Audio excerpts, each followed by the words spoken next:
몇 달 되었습니다만은 우리 요한계시록 6장 12절 바로 앞장에 보면 엿새째 인을 떼면 어떤 일이 벌어졌는지 다시 한번 살펴보도록 하겠습니다. 여섯째 인을 떼자 지진이 납니다. 그리고 땅이 꺼집니다. 해가 검게 변합니다. 달은 피같이 된다고 했습니다. 그리고 계속해서 별들이 떨어지고 하늘이 두루마리처럼 말린다고 했습니다. 그리고 산과 섬들이 자리를 옮기고 있다고 했습니다. 그러니까 소위 말해서 이런 걸 지각 변동이 일어났다는 말이 되겠습니다.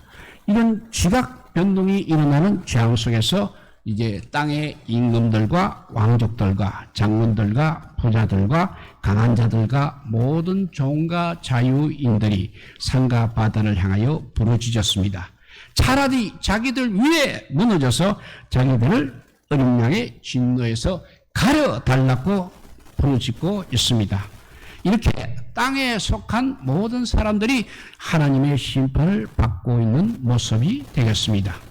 그런 하나님의 심판의 진노 앞에 과연 누가 설 수가 있겠습니까? 요한계시록은 본래 소아시아 7교회에 보낸 편지입니다.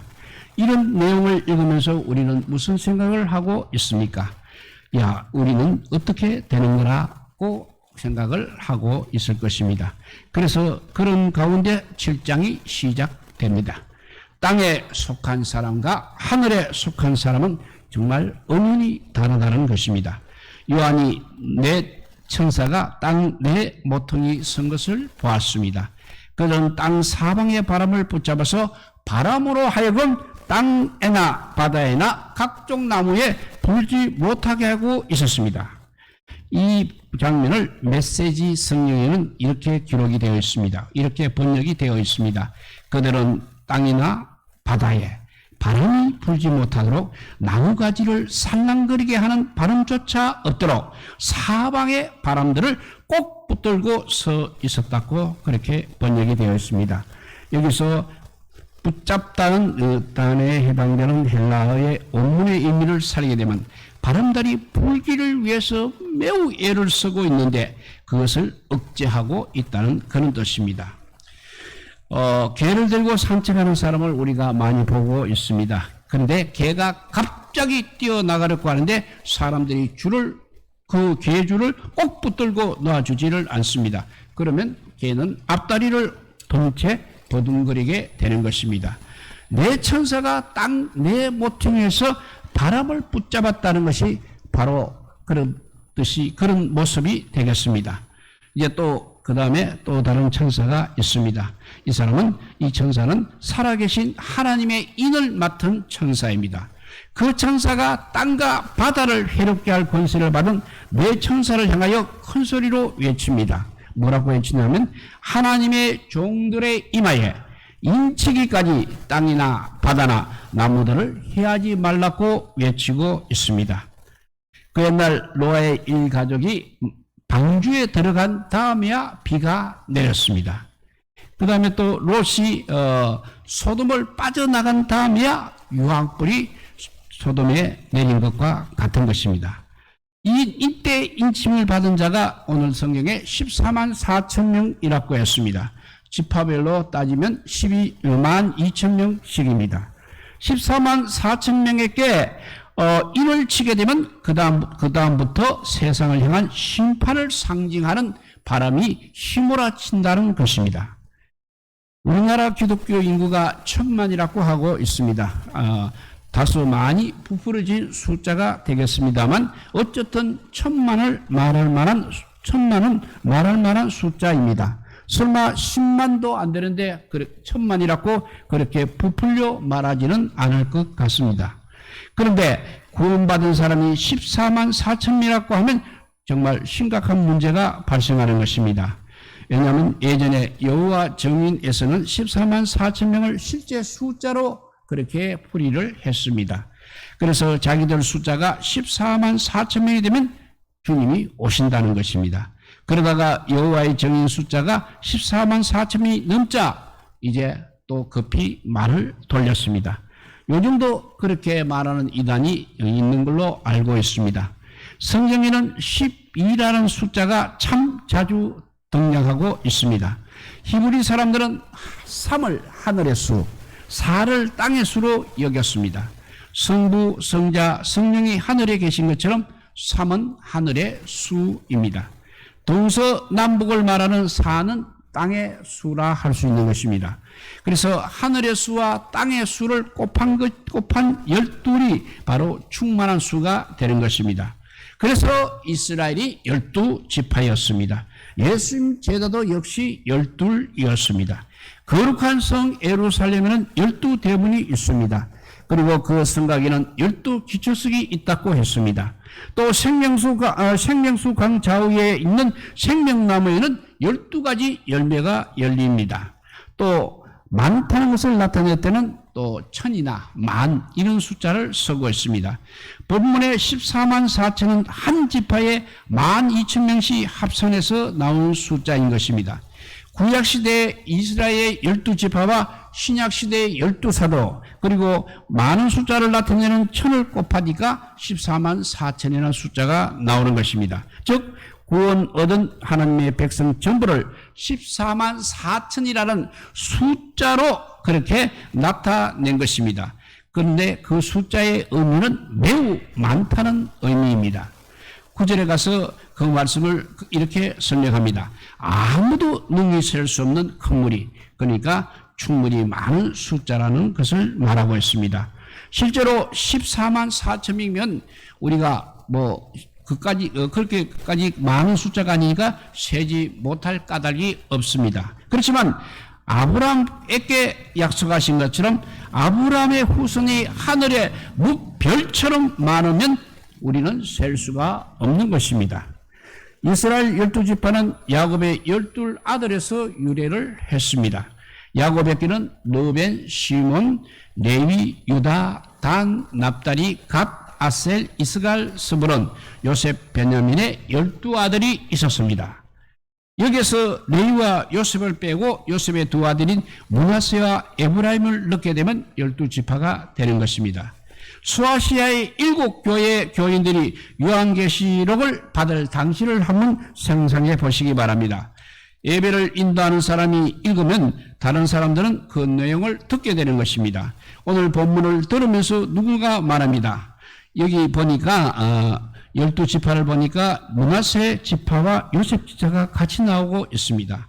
그리고 또 다른 사람은 네 지파도 있다고 합니다. 그럼 빠진 지파가 있다는 이야기가 되는 것입니다. 그런데 무슨 지파가 없는 것입니까?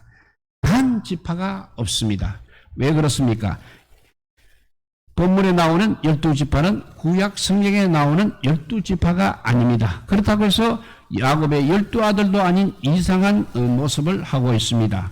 야고보서는 야고보서 1장 1절에도 보면 하나님과 주 예수 그리스도의 종 야고보는 흩어져 있는 12지파에게 문안하노라고 시작을 하고 있습니다.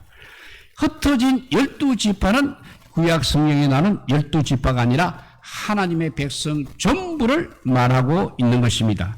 12지파가 바로 하나님의 백성 전부를 말하는 다른 명칭이라 할 수 있습니다. 오늘 본문도 그처럼 14만 4천은 하나님의 백성 전부를 말하고 있는 것입니다. 그런데 이스라엘의 12지파를 그대로 이야기하지 않고 여기서는 조금 변형시켜서 이야기를 하고 있습니다. 단 지파가 에브라임 지파가 빠졌습니다. 대신에 레위 지파와 요셉 지파가 들어갔습니다.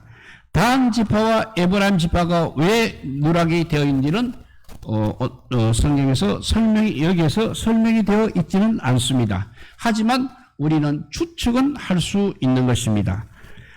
이스라엘의 가나안 입성 과정에서 가장 추태를 많이 보인 지파가 바로 단 지파입니다. 이스라엘 각 지파별로 땅을 제비 뽑은 다음 일입니다. 단 지파는 제비를 뽑아서 받은 땅이 마음에 안 든다며 자기들 마음대로 다른 땅을 찾아 나서고 있었습니다.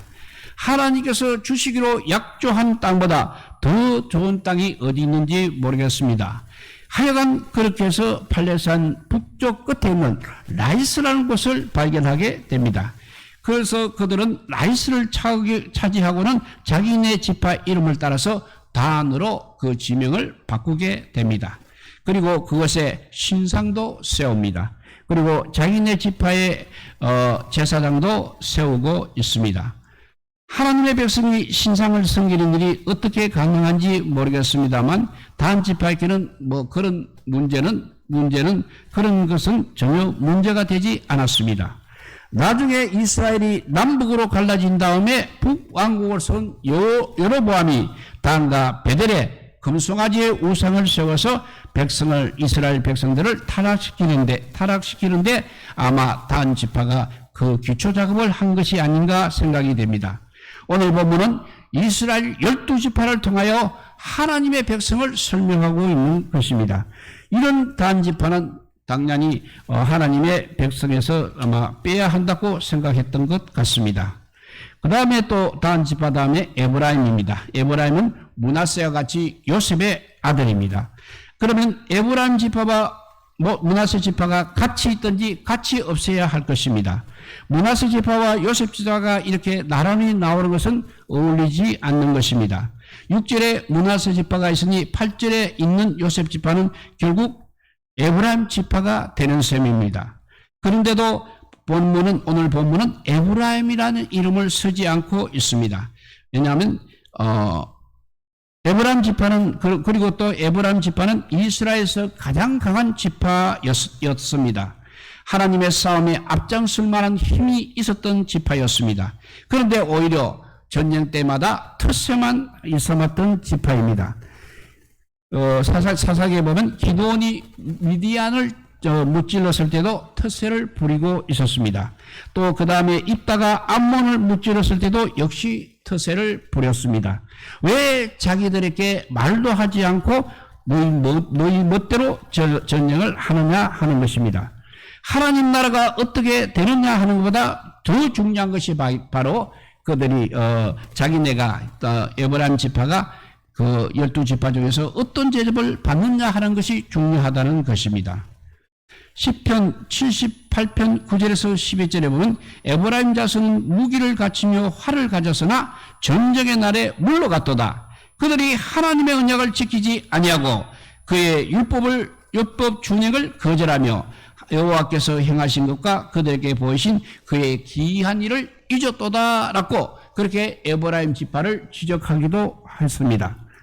그리고 또 중요한 것은 솔로몬이 죽은 다음에 이제 이스라엘이 남북으로 갈라지게 됩니다. 남왕국 유다와 북왕국 이스라엘로 갈라지게 됩니다. 다윗 왕국의 정통성은 남왕국 유다에 있는 것입니다. 그런데 남왕국 유다를 대적한 북왕국 이스라엘의 중심이 바로 에브라임 지파였습니다. 여로보암이 북왕국 이스라엘을 설립한 사람이 여브람인데 여브람이 역시 에브라임 지파 출신인 것입니다. 에브라임 지파는 자기에게 있는 강성함으로 하나님의 싸움을 싸운 것이 아니라 오히려 다윗 왕조를 대적했던 것입니다. 하나님의 백성을 설명하는 이름으로 그래서 에브라임 지파가 어울리지 않았던 것 같습니다. 그러면 레위 지파는 어떻게 된 영문입니까? 본래 레위 지파는 이스라엘 12지파에 포함이 되지 않았습니다.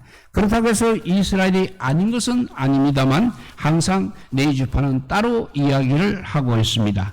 왜냐하면 다른 지파에 대해서 열등하기 때문이나 특별하기 때문이 아니라 레위 지파는 성전을 섬기는 일을 맡은 지파이기 때문입니다. 세속적인 일을 하지를 않습니다. 그래서 병력도 역시 감당하지 않는 것입니다. 그래서 막연히 특별하다는 생각을 우리가 할 수 있습니다. 그런데 오늘 본문에는 레위 지파도 다른 지파와 나란히 이름이 올라와 있습니다.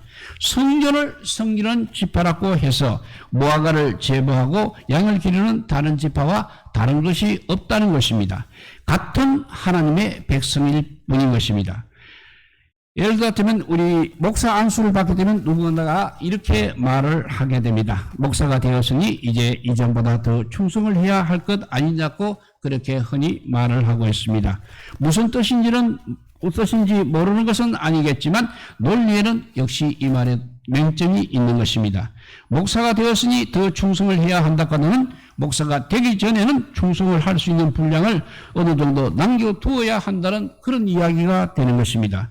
그런데 그런 법은 없는 것입니다. 세례를 받을 때도 누구나 주님이 자기 인생의 주인이라고 고백을 하게 됩니다. 예수 외에는 세상에 소망이 없다고 고백을 한다는 것입니다. 그리고 성령이 하나님의 말씀이라고 고백을 반드시 하는 것입니다. 그런 고백을 근성으로 하는 사람은 없어야 하는 것입니다. 그러면 목사가 되었다고 해서 거기에 더 보태서 고백할 내용은 없는 것입니다. 세례를 받을 때도 서약을 합니다. 목사 안수를 받을 때도 역시 서약은 합니다. 두 서약 사이에 그러면 어떤 차이가 있느냐는 것입니다. 목사 안수식에서 말씀 선포와 또 성례적 집행에 성실하게 되는 그 목사의 임무 두 가지를 빼면 목사 안수 때 서약 내용을 세례 예식 때도 역시 그대로 써도 무방한 것입니다. 그러면 말이 안 된다. 그럼 목사 안수 받을 때 마음이 세례 받을 때 마음과 별 차이가 없어도 된단 말이냐라고 할 것 없다는 그런 말씀입니다. 뒤집어서 생각하면 됩니다. 세례 받을 때의 마음이 목사 안수 받을 때의 마음과 차이가 없어야 한다는 것입니다. 신앙생활을 하다 보면 마음가짐을 새롭게 다지는 계기가 있을 수는 있는 것입니다. 장로나 집사 같은 항존직으로 임직을 한다든지 목사 안수를 받는 경우가 대표적 경우인 것입니다. 그러면 이전보다 더 충성하겠다는 각오가 있을 수는 있습니다. 하지만 실제로 더 목숨을 걸고 예수를 믿어야 그러면 이전보다 하지만 실제로 더 충성할 여지는 없어야 되는 겁니다. 항상 우리 지금의 상태가 우리 신앙의 맥시멈이 되어야 한다는 것입니다. 목숨을 걸고 예수를 믿어야 할 책임은 모두에게 있는 것입니다. 모두에게 똑같은 것입니다. 그리고 목숨을 걸고 현재 우리 역시 우리 모두 예수를 믿고 있는 중이어야 한다는 것입니다.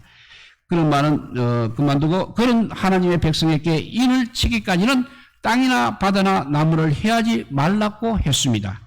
인을 친 다음에 이제 해를 심판을 할 것이라는 말씀입니다. 하나님께서 이 세상을 심판하신다고 해서 무조건 그렇게 심판하는 것이 아니라는 것입니다. 왜냐하면 하나님의 종들은 따로 보호하여야 하기 때문입니다. 우리로서는 참으로 가슴 뿌듯한 일이 아닐 수 없습니다. 하지만 성경에는 없는 상상을 우리가 한다는 것은 좀 곤란한 것입니다. 인침을 받은 자를 우리 하나님께서 보호해 주시는 것은 맞는 말입니다. 그러면 어떻게 보호해 주시냐는 것입니다. 인침을 받은 자의 어떤 면을 보호해 주시는 것입니까? 세상의 모든 환난과 제약 속에서 우리만 따로 그렇게 챙겨 주시는 것입니까? 우리가 출애굽기를 강의하면 이런 오해를 할 수 있습니다. 하나님이 애굽에 내린 재앙 중에 애굽 가족들이 다 죽는 재앙이 있습니다. 하지만 애굽 가축들이 다 죽는 재앙이 있습니다. 하지만 이스라엘의 가축은 죽지 않았다고 했습니다. 그 부분을 설명할 때의 일입니다. 하나님께서는 신자와 불신자만 구별하지 않습니다. 신자에 속한 것하고 불신자에 속한 것까지도 구별하신다는 말씀입니다. 그러니까 하나님은 우리만 보호하시지 않고 우리의 소유도 보호하신다는 것입니다. 우리 영혼에만 관심이 있는 것이 아니라 우리 소유에도 하나님은 관심이 계시는 것입니다.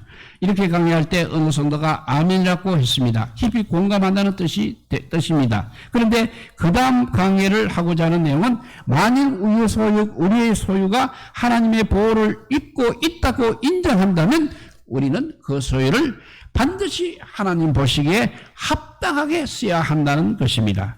하나님께서 주신 것을 이 세상 풍조에 맡기는 것은 옳지 않다는 것입니다.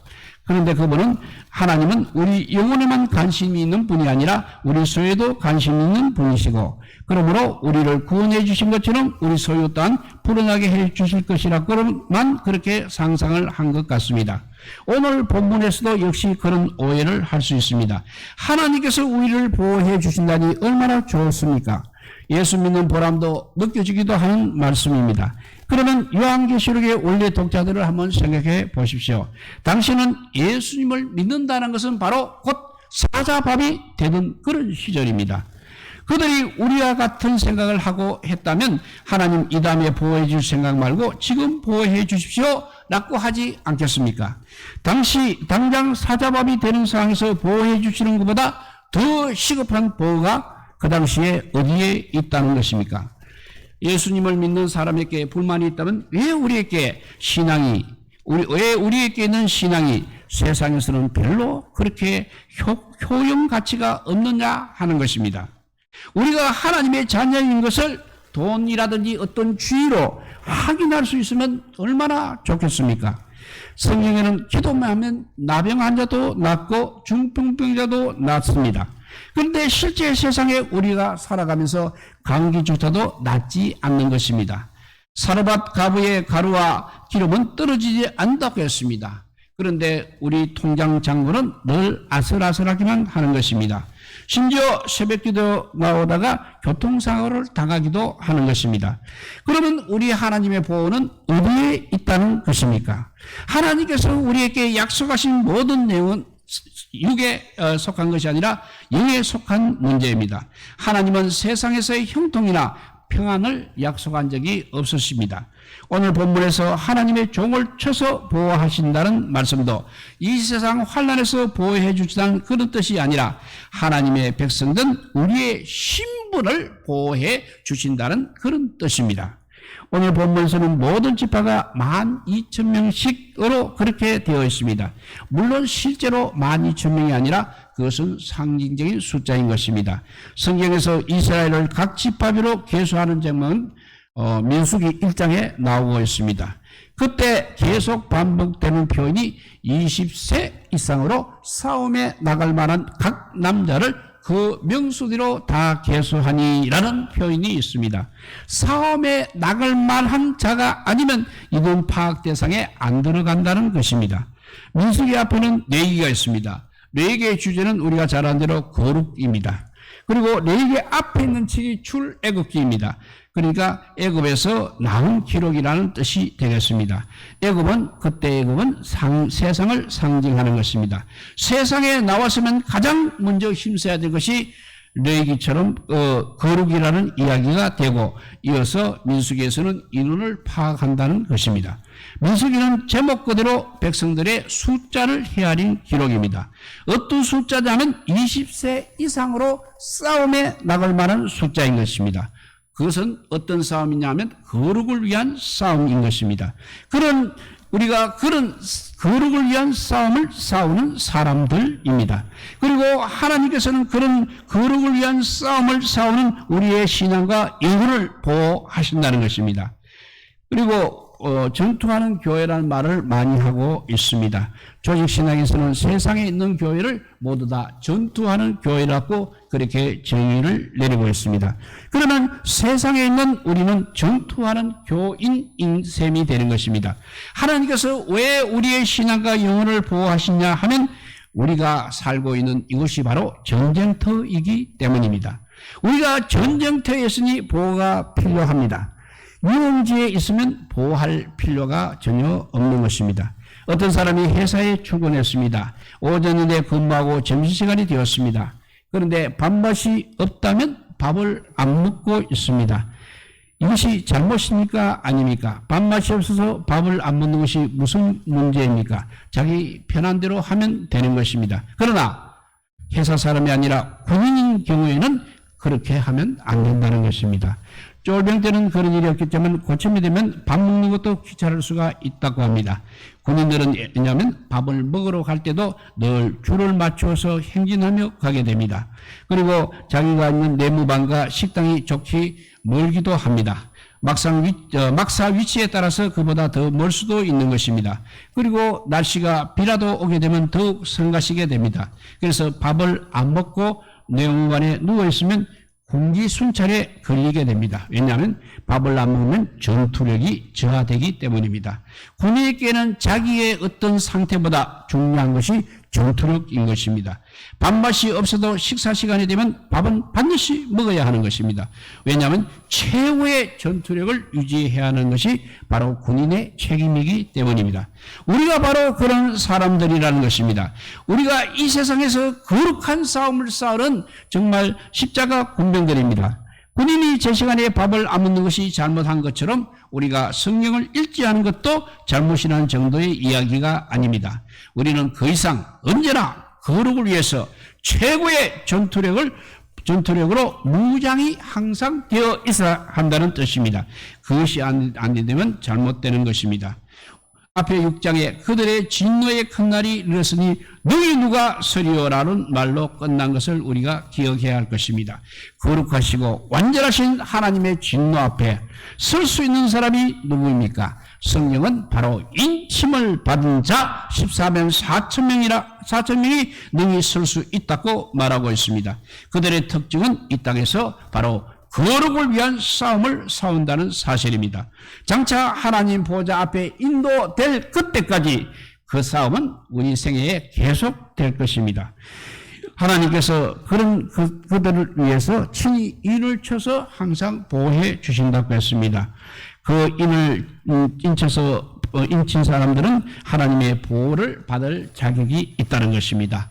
우리 모두 하나님의 인을 치는 거룩한 성도가 되어서 최고의 전투력으로 사탄 마귀와 싸워서 승리하고 마지막에 주님 나라에서 하나님을 뵙는 그런 영광의 성도들이 다 되시기를 우리 주님의 이름으로 축복드립니다. 기도하겠습니다. 사랑의 하나님 감사합니다. 그냥 우리가 예수만 믿기만 하면 하나님께서 먹을 것과 입을 것과 모든 필요한 것을 다 공급하는 것이 아니라 거룩한 싸움을 위해서 우리가 항상 우리 전투력을 기를 때 하나님께서 반드시 지켜준다는 진리를 우리가 배우게 하여 주시니 감사합니다. 우리는 늘 복받기를 원하고 있습니다만 가장 큰 복이 하나님 나라 백성으로서 살아갈 영원한 세상에 아버지 우리가 들어가는 것입니다. 그러기 위해서는 이 땅에서 이 거룩을 지켜야 하나님께서 어렵다 하고 우리를 하나님 나라의 백성으로 삼아 주신다고 했습니다. 그러기 위해서는 세상을 이길 수 있는 전투력이 있어야 되겠습니다. 사탄 마귀가 부는 바람에 쓰러져서는 안 되겠습니다. 우리 모두 열심히 아버지 주의 말씀을 읽고 기도하는 가운데 전투력을 강화하여서 정말 하나님의 군병들이 다 되게 하여 주셔서 이 땅에서도 승리하고 하나님 나라에서도 상급을 받는 우리 모두가 되게 하여 주시기를 간절히 빌고 원하올 때 이 모든 말씀 우리 구주 예수 그리스도 이름으로 기도드리옵나이다. 아멘.